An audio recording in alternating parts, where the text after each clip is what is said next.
So in the previous lecture, we saw that we can execute straight line segments by using a half plane approach, where we follow the line segment all the way until we get to the half plane and then we switch.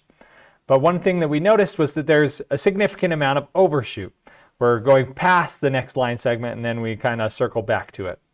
So in this video, we're going to update our switching strategy to use fillets to smooth the path. We'll first go through and see the demo to see what we're doing. And then we'll define the fillet geometry. So we'll go into great detail on how to define all the key elements of the fillet. And we'll define the switching. From that geometry, we'll be able to define our switching points on our half planes.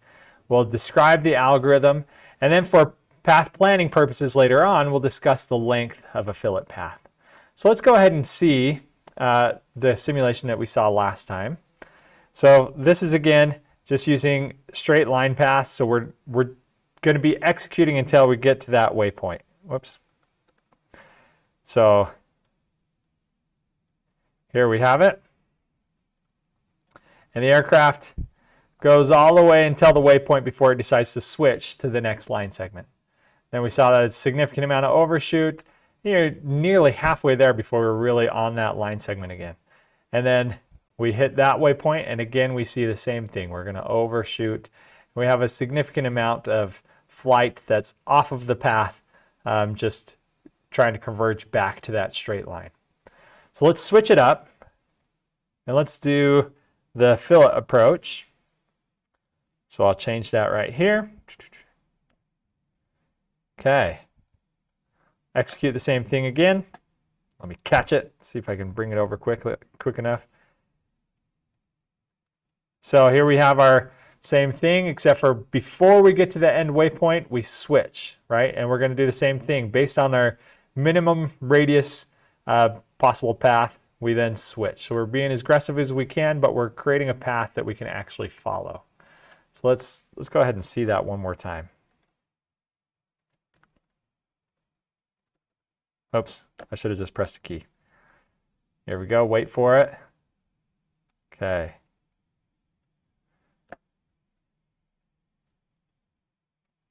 All right, bringing it back over. Again, we switch before the pass, so we smooth out those corners. So it's really just this corner smoothing technique. And so and you'll see as it comes up, we have this circle defined. So we have the two control laws that we know how to do, following a straight line and doing a circle. So we're going to now combine those. We just have to decide when to start executing the circle. And if you think about it, we're taking that circle and we're going to shove it into this wedge until it's perfectly tangential to both of these lines. Okay, so let's go ahead and get started. So here's our fillet. And so if we're going to execute, we'll see that we're going to come along here. Whoops. Start at waypoint I-1. We're going to go until we hit the circle. We'll transition along the circle, and then we'll go down to waypoint I+1. And realistically, we'll actually, we transition off to the next waypoint. Okay, so fillets are really good, and it is more predictable. We don't have that overshoot in the transition, because that overshoot and transition back to the path, it's going to take longer to get back to the path if we're going drastically different directions, right? But with the fillets, we know when we're transitioning between the different path segments, and we're going to be staying on that line, and we can actually, at the end of this lecture, we'll even calculate the path length of the fillet path.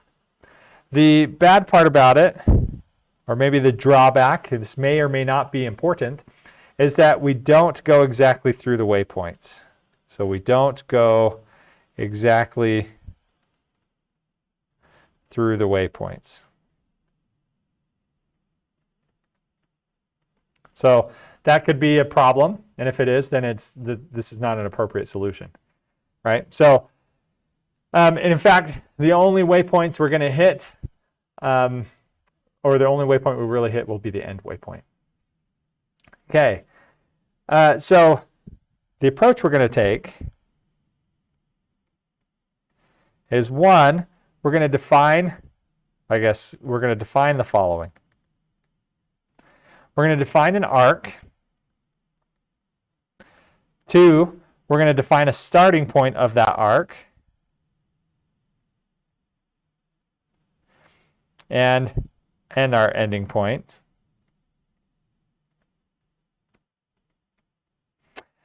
Three, we're going to define, or four, we're going to define the switching planes.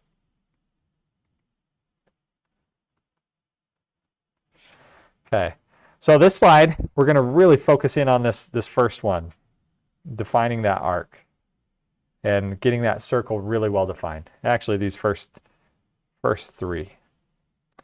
Okay, what we're going to assume is that, one, the radius of the circle is known. And quite frequently, we can, if we're wanting to be aggressive, we can use r min, where r min is the minimum radius possible. That way we're being as aggressive as we can, staying along each one of the line segments for as long as we can, and then hitting a hard turn to go between them. Two, then we're going to switch when the line is, the second assumption is that we switch when the line is tangential to the circle.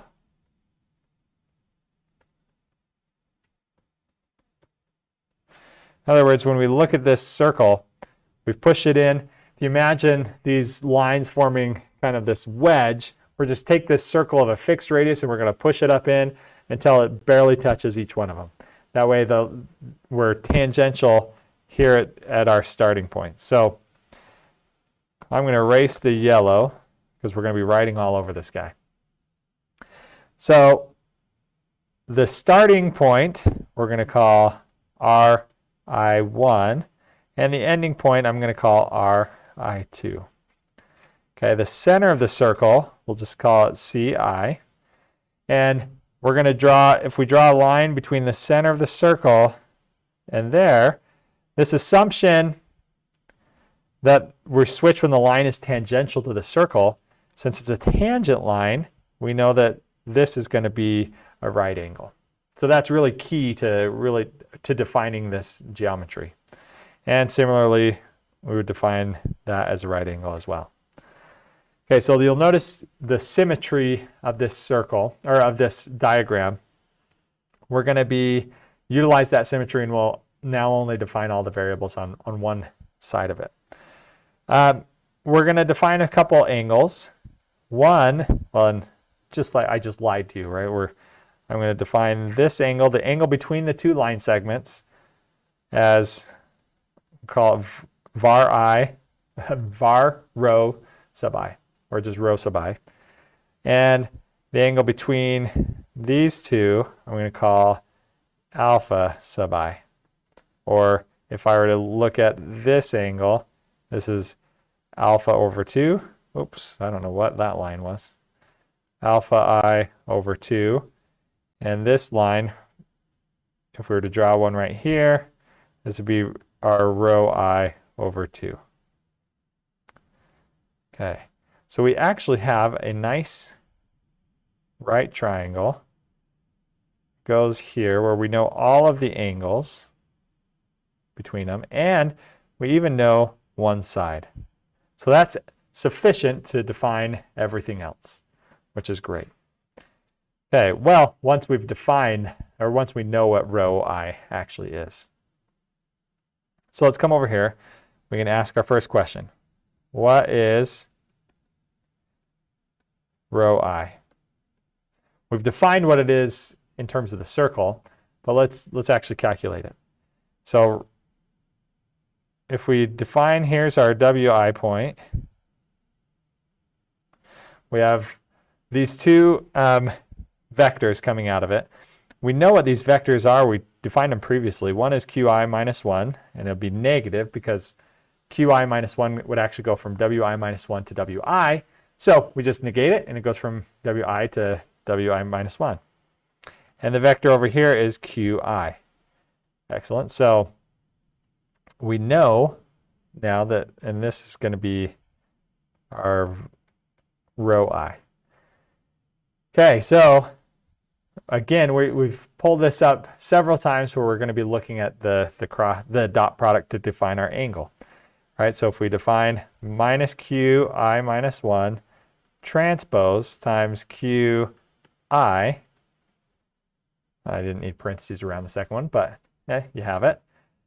This is going to be equal to the cosine of the angle between them, which we know is rho I, which is fantastic. So we just say that rho I is just equal to the inverse cosine of negative qi minus 1 transpose times q, which is fantastic. So that's our first equation. We now know what rho I is. Okay, excellent. So now we have two angles, right? We know what rho I over 2 is. We know what we have a right angle right here, and now we can ask ourselves, what is alpha I over 2? Is alpha I over 2. So that's going to be the last angle that we don't know. Well, we know that all the angles sum up to pi in a triangle, so we can just write that alpha I over 2 is going to be equal to pi. So all the angles sum up to pi, minus we have a right angle, so that's pi halves, minus, and then the third angle of that triangle is rho I over 2, which we could just write as pi halves minus, rho I over 2. Okay, or equivalently, alpha I is just equal to pi minus rho I. Okay, so we've defined that angle. Another relationship that we'll hit on right now, since we have, we're going to end up using the law of sines. So if we write that we have the sine of alpha I over 2, that's going to be equal to the sine of, and we're just replacing pi halves minus our rho I over 2. Well, that just is equal to the cosine of rho I over 2. So that'll show up here in just a minute. So a nice definition.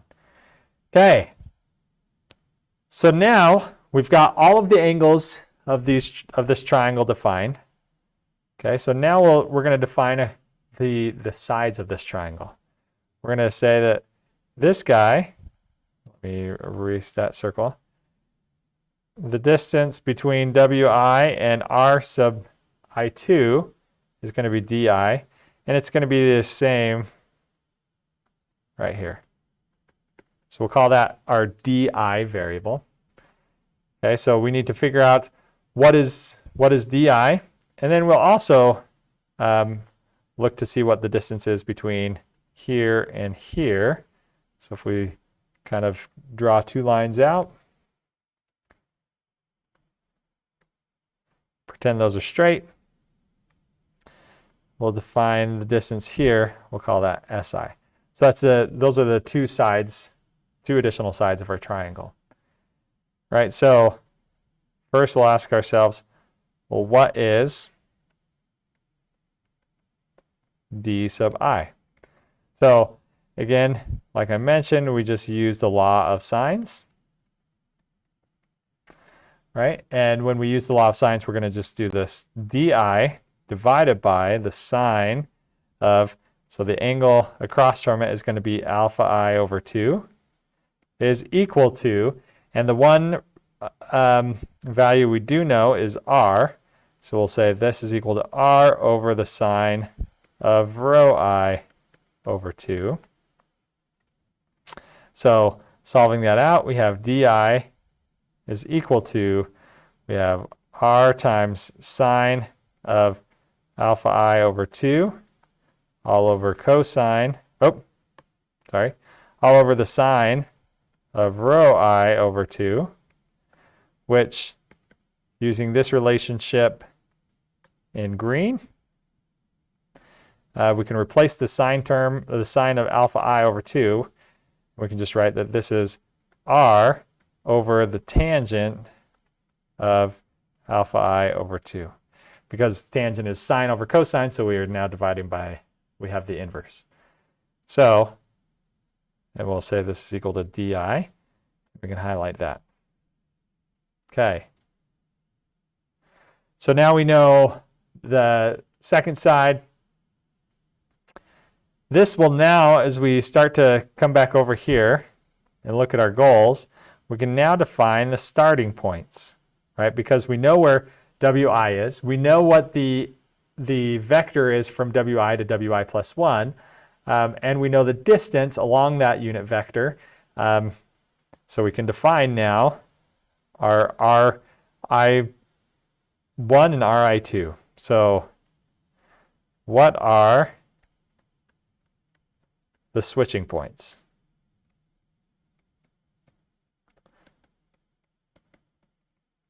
Well, we have that ri1 is going to be equal to wi. Then we're going to minus qi minus 1, right? So because we want to go back towards wi minus 1 times, and we have the definition of di is just going to be r over the tangent of rho I over 2. Okay, and we have ri2 is just equal to wi. Now we'll add the qi times the distance, tan rho I over 2. Excellent. So we now know the points at which we're going to switch. Okay. Now finally we can define the we need to find the center point. So let's look at what is the other side. What is S sub I? Okay.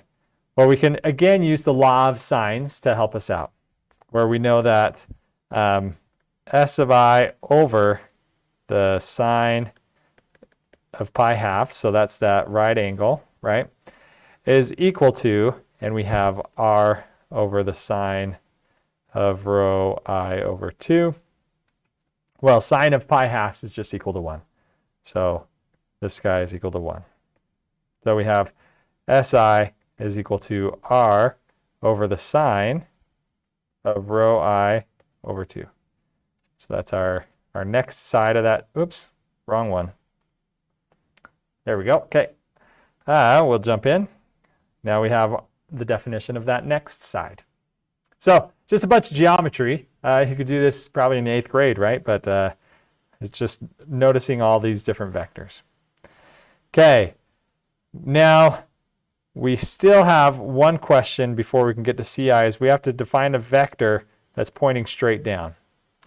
Well, this is just the average of minus qi minus 1 qi, right? So that's this vector that's pointing in between them is just the average of those two vectors.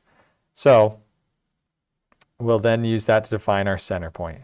So what is our center point I? So CI is just going to be equal to, because we'll need to be able to transmit what CI is down to our path follower. So we'll say CI, it's going to be WI plus, now we'll take the average of these two vectors. So, well, and we'll go in the direction SI. Well, let me write this. So we have the vector minus QI minus 1 plus QI all over, and we're going to make it a magnitude, or a unit vector. So we have minus QI minus 1 plus QI times, and we have our SI, which is just going to be equal to R divided by the sine of row I over 2. Excellent. So now we have all of these parameters defined really nicely. Okay. So hopefully you were scribbling really fast and got all of those definitions down. If not, they're on the next slides. So, but that's how we look at, this is all the geometry that goes into defining that fillet. And all it started off with was knowledge of R, right? So that we have this radius was known, and the fact that we're going to shove that circle up as tight as we can. So the switching line, we're going to switch from the lines when we're tangential to the circle. Everything else, we're able to derive from that. And I guess also knowing what our waypoints are gave us the QI minus 1 and QI, and resulted in rho I. Right, so those three aspects. So I should maybe put our third assumption is that WI minus 1, WI, and WI plus 1 are given. All right, so now we have it all down. Excellent. So again, here's a review of that geometry where, let's see if we got it all right. We said that DI was equal to R over the tangent of rho divided by 2. And I put a subscript I just because we're going to have a whole bunch of series of waypoints. The distance from WI down to the center point is R divided by sine of rho over 2, right? And we also defined where all the different points were. And we'll see those on the next slide. So here's our center point. Again, I forgot to erase those, and we have CI is equal to WI plus, we just already had this equation, which is great. We defined this guy, we said was RI1, and this was RI2. So that half plane is defined by the location R1, right? So again, here's R1. And that, or I called it RI1. And the normal vector to that half plane is really simple. So the normal vector is just QI minus 1. And the normal vector to H2 is QI, which is fantastic. So we've defined where everything is.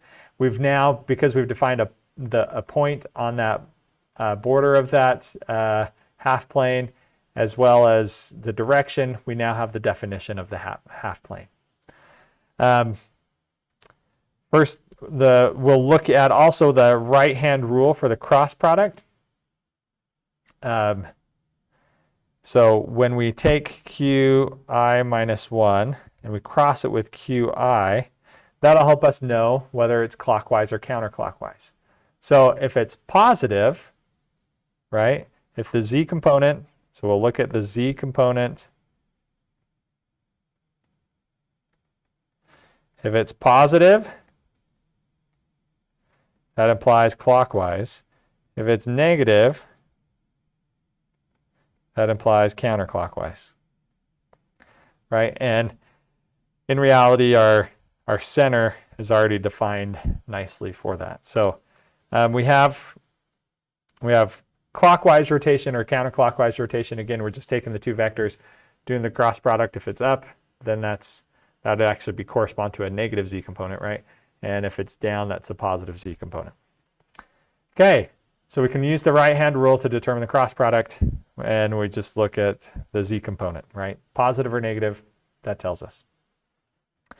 Okay, the other thing we need to be careful about, I'm going to erase this, because we're going to highlight our singularities. We always have to be careful about singularities, right? So we have a singularity here, we have a singularity here, we have one there, right? So we need to worry about dividing by the sine of rho over 2. If that's equal to 0, that's going to blow up right there. QI minus 1 minus QI, we've got to worry about that. And tangent of rho over 2, we've got to worry about that being 0. So let's talk about these singularities real quick.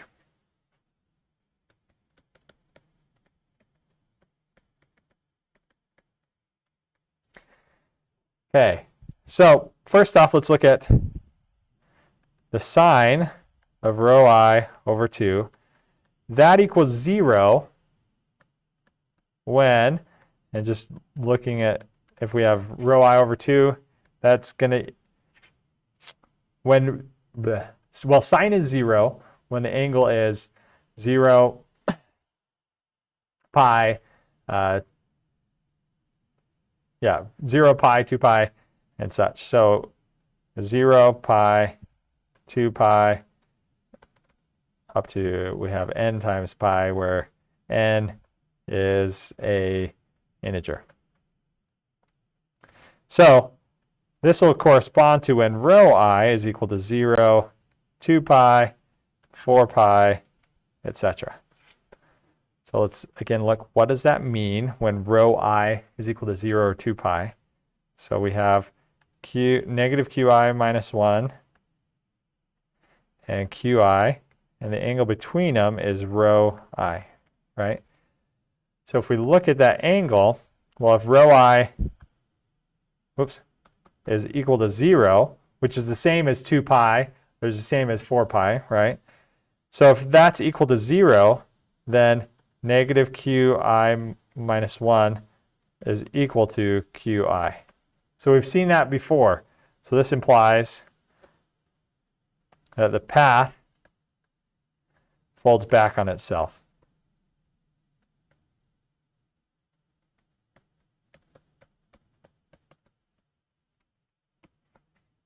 Okay, just like in the straight line case, we have two choices. Our choice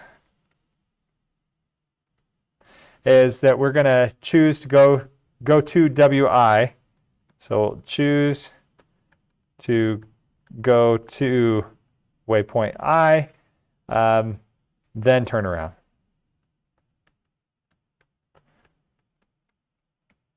So in that case, to define our half plane, we're going to give it WI and our QI minus 1. Okay, so that's our choice. Again, if you don't want to, this is just assuming that the path planner knows what it's talking about, and so we're not going to just skip out on one of the waypoints, right? Another great choice would be to just go through and process all the waypoints and just throw away the ones that are going to make us just turn around. Okay. Now, our next singularity. So here is our singularity 1. Here's our, let's look at this one. Tangent of rho I over 2. Well, this is equal to the sine of rho I over 2 divided by the cosine of rho I over 2. So we have the same singularity. So we don't have to double count that one. Now let's go look at our third singularity, as when qi minus 1 minus qi is equal to 0. So if qi minus 1 minus qi, if this is all equal to 0, well, this just corresponds to qi minus 1 is equal to qi, right? So if we have a path, so this is wi minus 1, wi, and wi plus 1. This corresponds to us just continuing in a straight line. So this is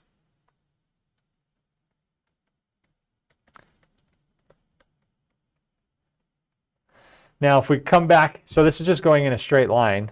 We'll come back to see where that singularity occurs, right? It's just defining our center point. So, and we need to define the center point to send it off to the path follower. But in reality, we're basically going to skip that arc. So we could add in the logic to skip the arc, or we could just define our center. And our center could be on either side. And the thing to note here, if qi minus q, if qi minus 1 is equal to qi, then rho of I over 2 is just going to be pi halves, right? So in this case, rho I is equal to pi. So rho I over 2 is equal to pi halves. And in that case, then when we're dividing by the sine of rho over 2, that's just equal to 1. So we just have our radius, and we got to decide if it's going to be on the left or the right. So what we're going to do is we're just going to come over here and we can define CI arbitrarily on either one of the sides. We're just going to we're going to do a 90-degree rotation.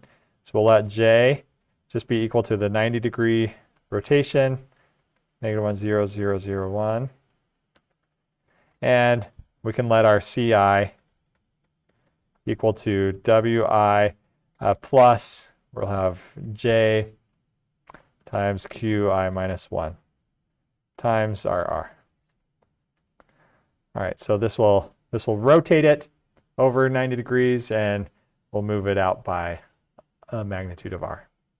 So that's, again, just another choice. So the singularities then occur if we're just looking at the paths. The singularities occur when we fold back onto ourselves, or when the path folds back onto itself, and when the path is just going in a straight line. So we can easily deal with each one of those. Okay, excellent. So we come down here and we have our waypoint following with fillets, right? One thing to note here is that this doesn't account for singularities. So still be careful. You can't implement that just straight as it's given. But it looks long and complex, but it's really not too bad, right? So we're going to initialize our index, right? And our state, when our state is equal to 1, we're doing the first line segment.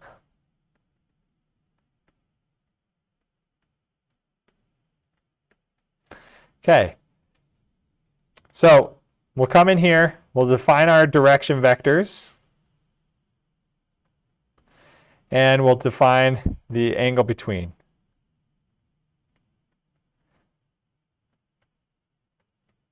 So those are pretty straightforward. Then if state is equal to 1, again, that's just our first line segment.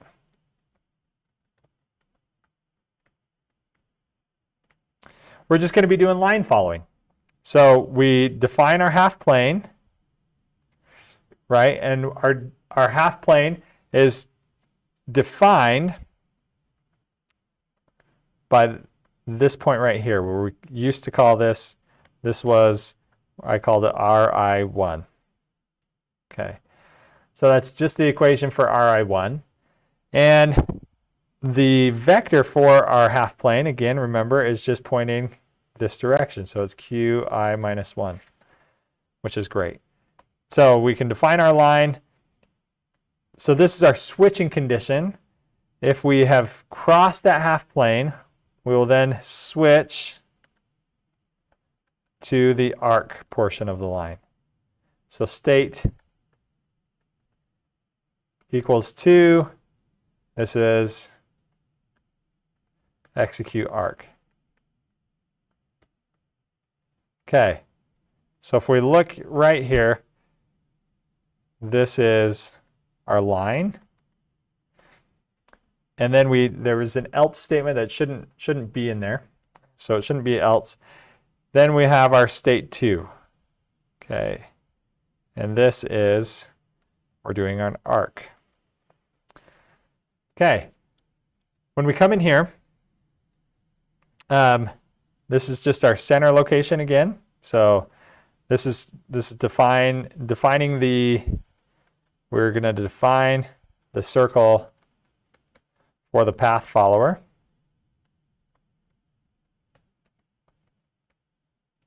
And that circle is defined by the center, the radius, and whether or not we're going clockwise or counterclockwise, right?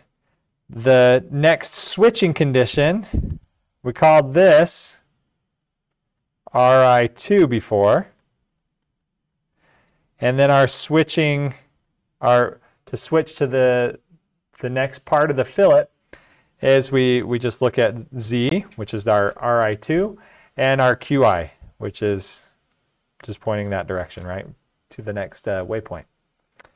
Okay, so right here we'll notice that this is our switching logic. And what we do is we switch to the straight line of the next fillet. In other words, we don't ever actually execute the quote unquote the second straight line of the fillet, because the second straight line corresponds to the first straight line of the so the second straight line corresponds to the first straight line of the next fillet. Tongue twister. Okay, so that's why we go back to state is equal to 1. So we only have the two states that we have to worry about.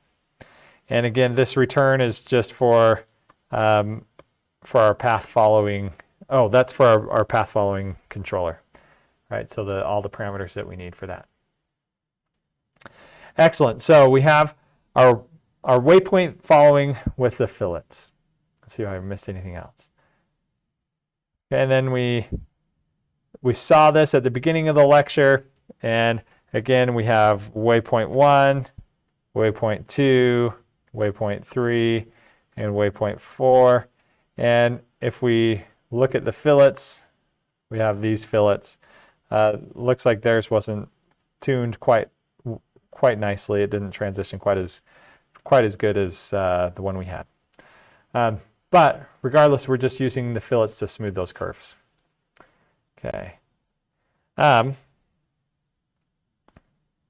final thing that we can talk about is just the fillet path length.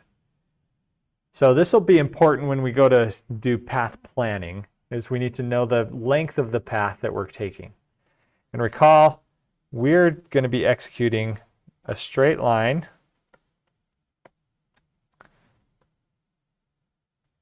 and then that arc and the straight line. Okay. If we were just to calculate the distance between all of the waypoints, that would be incorrect, because we have the distance between the waypoints would include all of what I just drew in green, if I could draw straight. Maybe I should have drawn it with a line, right? So there's this component and this component. Even then I didn't do very well. Okay, let's try that again. All right, well, that doesn't look good at all either. It's all right. Those are supposed to be equivalent. So let's see if we can. Anyway, so those two elements that I drew in red, which are the same length of a straight line, those two elements shouldn't be included when we're calculating the arc. And the circular arc that I'm drawing in blue should be included. So right here, first off, we define the distance if we were to take a straight line path, right? And all it is doing is just going through all of our waypoints and summing up Wi minus Wi minus 1, right? So we're just take each of the path lengths and sum it up, and then the next part of the summation would do that one. Right, so that's the straight line path. The path with the fillet is equal to the straight line path plus the summation term. Now, if we look at this guy, we could actually write this summation term. I think this is more, oops. We have our alpha I minus 2 di, right? And I think that's a little bit easier to read, where di, recall, is that length. So we're taking off the red. So we take off the red. And alpha is the angle between these guys, right?